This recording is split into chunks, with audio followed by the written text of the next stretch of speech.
नमस्कार, स्वागत है आपका हमारे चैनल पर। मैं हूं आपके साथ शिप्रा सैनी।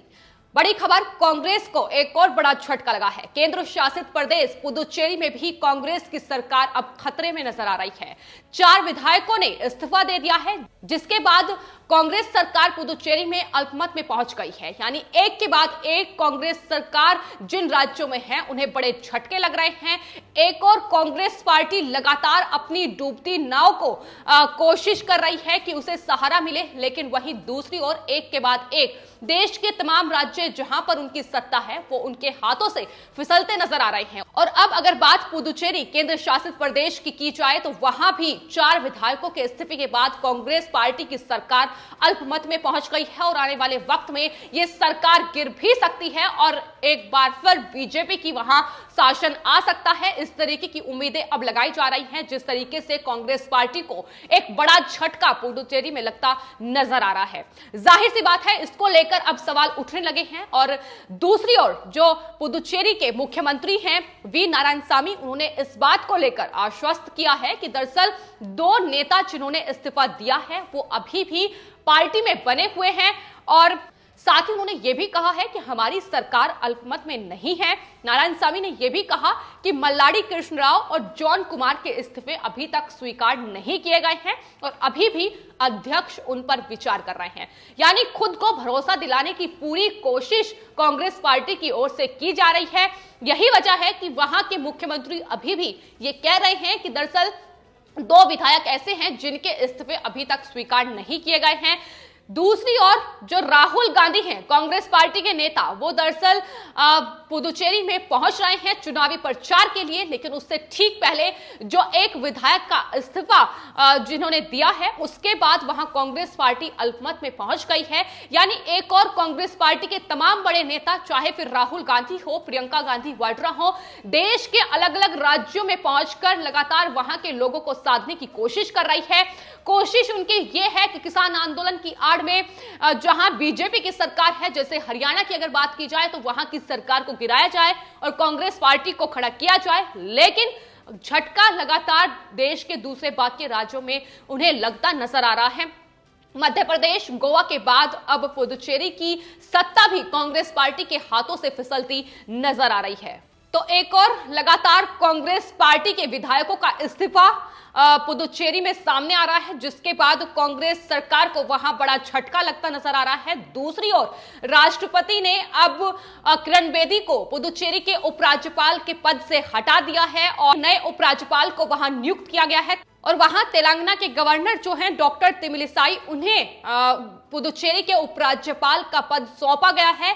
तो इसलिए यह भी एक बड़ा झटका कांग्रेस पार्टी के लिए माना जा रहा है। लेकिन आपको बता दें, लगातार कांग्रेस पार्टी जो है पुदुचेरी में जो वहां की सरकार है वो उपराज्यपाल किरण बेदी को पसंद नहीं कर रही थी। उन्हें लगातार उनकी तरफ से यह कहा जा रहा था कि किरण बेदी को जो पुदुचेरी के उपराज्यपाल के पद से हटा दिया जाए। लेकिन अब जो बड़ा दांव वहां खेला गया है, वहां जो तेलंगाना के गवर्नर है उन्हें वहां का इंचार्ज सौंपा गया है उपराज्यपाल का। तो यह भी कांग्रेस पार्टी के लिए बड़ा झटका इसलिए माना जा रहा है क्योंकि तमिलनाडु का काफी प्रभाव पुदुचेरी में है। ऐसे में आने वाले वक्त में बीजेपी के लिए एक बड़ा फायदा हो सकता है। तो एक के बाद एक बड़े झटके कांग्रेस पार्टी को पुदुचेरी में लगते नजर आ रहे हैं। यही वजह है कि कांग्रेस पार्टी अब न सिर्फ गोवा, मध्य प्रदेश, पुदुचेरी बल्कि देश के दूसरे बाकी राज्यों में भी अपनी सत्ता खोती नजर आ रही है। पंजाब सरकार की अगर बात की जाए तो उस पर भी तमाम सवाल उठ रहे हैं और साथ ही राजस्थान सरकार पर भी जिस तरीके से उन्होंने वहां की लोगों से झूठे वादे कर अपनी सरकार बनाई है, वो भी लगातार उन पर भी सवाल उठते नजर आए हैं। तो कांग्रेस पार्टी न सिर्फ इन राज्यों में बल्कि देश में घिरती पूरी तरीके से नजर आ रही है। एक और राहुल गांधी, प्रियंका गांधी वाड्रा तमाम जगहों पर पहुंचकर चुनावी रैलियों को संबोधित कर रहे हैं। वहां वो ऐसे बेतुके बयान दे रहे हैं कि जिससे लगातार उनकी फजीहत ही होती नजर आ रही है। देश की जनता को निराश करने के अलावा वो दूसरा कोई काम नहीं कर रहे हैं और जवाब लगातार उन्हें मिल रहा है। अब जिस तरीके से कांग्रेस के हाथों से पुदुचेरी की सत्ता भी जाती नजर आ रही है, तो जिस तरीके से कांग्रेस पार्टी की सरकार वहां अल्पमत में पहुंच गई है, उसके बाद बीजेपी लगातार अब हमलावर नजर आ रही है। बीजेपी ने पुदुचेरी के जो मुख्यमंत्री है नारायणसामी, उन सरकार को बर्खास्त करने की मांग कर दी है।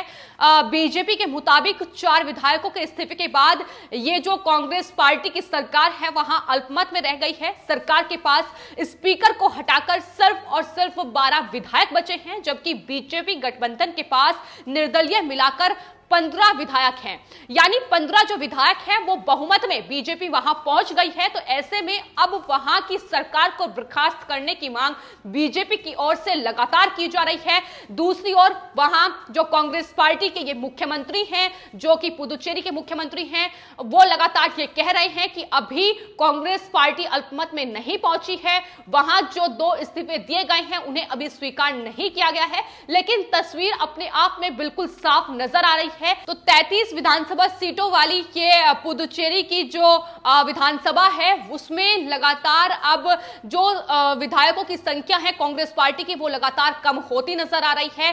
कांग्रेस पार्टी द्रमुक और ऑल इंडिया एनआर कांग्रेस के साथ मिलकर वहां की सत्ता पर काबिज थी। वहीं लगातार बीजेपी और जो अन्ना द्रमुक है वो अब ये कह रही है कि दरअसल उनके पास बहुमत पहुंच गया है, 15 जो विधायक हैं उनके पास है। ऐसे में अब कांग्रेस पार्टी की जो सरकार है उससे बर्खास्त किया जाए। फिलहाल कैबिनेट की मीटिंग्स लगातार वहां उसका दौर भी चल रहा है, तो आने वाले वक्त में क्या तस्वीर होगी ये साफ हो जाएगा। लेकिन फिलहाल कांग्रेस पार्टी ना सिर्फ पुदुचेरी बल्कि देश के तमाम बाकी राज्यों में उनकी जो नाव है वो लगातार डूबती ही नजर आ रही है।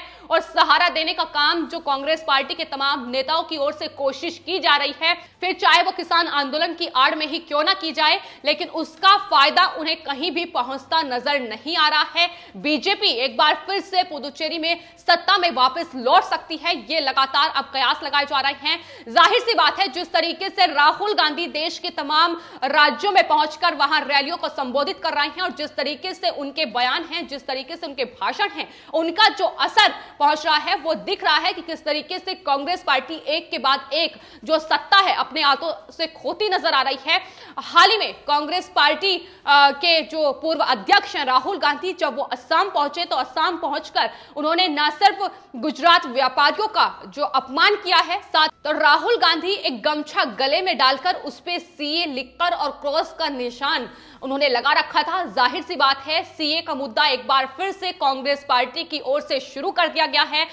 पश्चिम बंगाल और असम में चुनाव हैं, ऐसे में एक बार फिर से इस मुद्दे के जरिए वो लोगों को भुनाने की कोशिश में जुट गई हैं और वोट बैंक हासिल करने के लिए सिर्फ ये चुनावी स्टंट खेला जा रहा है। जिस तरीके से उन्होंने असम के शिवसागर में एक चुनावी सभा को संबोधित किया, उसमें सीए विरोधी गमछा वो गले में डाले नजर आए और उनकी ओर से यह भी कहा गया कि दरअसल एंटी सीए आंदोलन मरने वाले बलिदानियों की याद में स्मारक बनवाया जाएगा। जो लोग देश में हिंसा फैलाने का काम कर रहे हैं, जो लोग देश की राजधानी में दंगा भड़का रहे हैं, वो उनके लिए शहीद हो जाते हैं, वो उनका बलिदान याद रखते हैं। लेकिन जो देश की सेना है, जो असल में अपना जो बलिदान है वो बॉर्डर्स पर दे रही है, उनका अपमान करती है कांग्रेस पार्टी हर रोज नजर आ जाती है। तो किस तरीके की खेल कांग्रेस पार्टी खेल रही है ये साफ तौर पर देश की जनता को दिखाई दे रहा है। ये वही राहुल गांधी हैं जो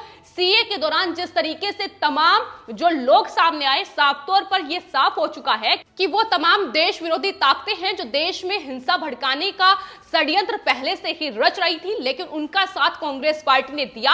और अब असम में रैली को संबोधित करते हुए जो स्मारक बनाने की बात राहुल गांधी की तरफ से की गई है वो बेहद ही दुर्भाग्यपूर्ण है। उन्होंने न सिर्फ हर बार सेना का अपमान किया है बल्कि सेना के तमाम कार्यों पर वो सवाल उठाते नजर आए हैं और सीए के दौरान जो दंगा देश में भड़का रहे हैं उन्हें वो बलिदानी कह रहे हैं। तो राहुल गांधी को देश की जनता समझ चुकी है।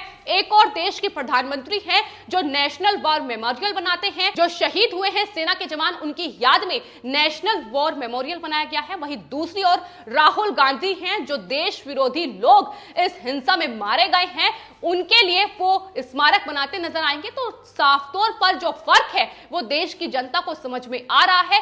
यही वजह है कि पहले हाथ से मध्य प्रदेश की सत्ता गई, उसके बाद गोवा की और अब पुदुचेरी की, तो अगला जो राज्य होगा वो कौन सा होगा ये कहना अभी थोड़ा मुश्किल है। लेकिन पंजाब सरकार से लेकर लगातार राजस्थान की सरकार पर भी सवाल उठ रहे हैं, और न सिर्फ कांग्रेस पार्टी की इन सरकारों पर बल्कि खुद कांग्रेस पार्टी अब पूरी तरीके से बिखरती देश में नजर आ रही है। फिर चाहे वो कितने भी बेबुनियाद आरोप सरकार पर मढ़ले या देश की सेना पर मढ़ले। फिलहाल आपकी इस पूरे मामले पर क्या राय है, हमें कमेंट बॉक्स में जरूर लिखें और चैनल को सब्सक्राइब करें। धन्यवाद।